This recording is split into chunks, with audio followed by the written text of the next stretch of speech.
why is it important Yeah. in the life of a young woman like you? Yes.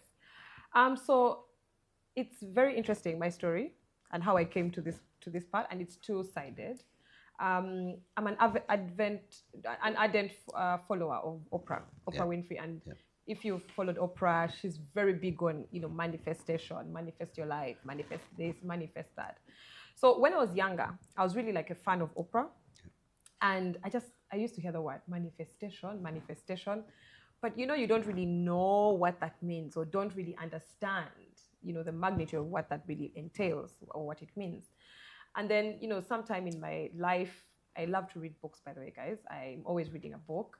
I read a book called The Purpose Driven Life by Rick Warren, and it talks about defining your purpose, finding your what your purpose is. So it just got me curious, right? What is this thing? What is purpose? First of all, what is my purpose?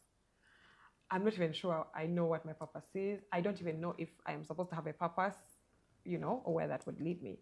So I went on a soul-searching journey, we'd call it, right? I read a lot of books. I listened to a lot of motivational speakers. Yeah.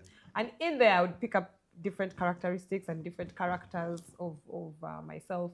And sometimes, you find you can go so off tangent and you end up living somebody else's life. That's not really your life. Yeah. And how you know that you're not really living your authentic self is that you're not happy. You're doing the things, they look right on paper, but ultimately when you wake up in the morning, you're not happy with yourself. You're not proud of yourself. You're not excited about, like what you're doing.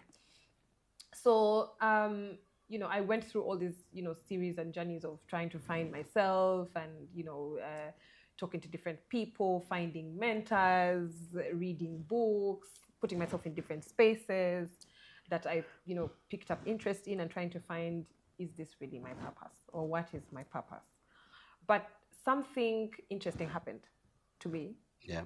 Last year, I went through a course called Finding Your Authentic Self. Yeah.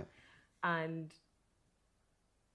it's interesting that when you hear it, you're like, why would anybody go to learn about finding your authentic self? But through that course, you actually learn that when you're a child, you're born into this world, there's who you are. Yeah. That's your authentic self as a baby. Yeah. But as you're growing, society starts to define for you how you should behave. It even begins. You're a girl. Yeah. Don't sit like that. Mm-hmm. Don't dress like that. Mm-hmm. Girls, have to be in the kitchen and they have to cook.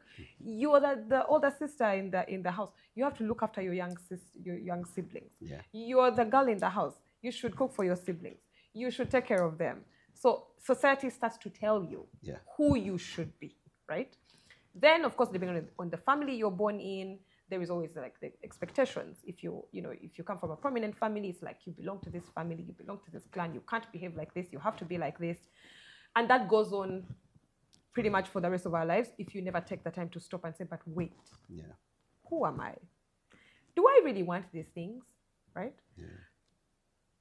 And how do I know that I really want these things? Yeah. So I did an exercise where I had to, go and sort of speak to people who know me and ask them certain questions and do a questionnaire. And it's a tough exercise to do because you're not sure you're ready to even hear what people say about you.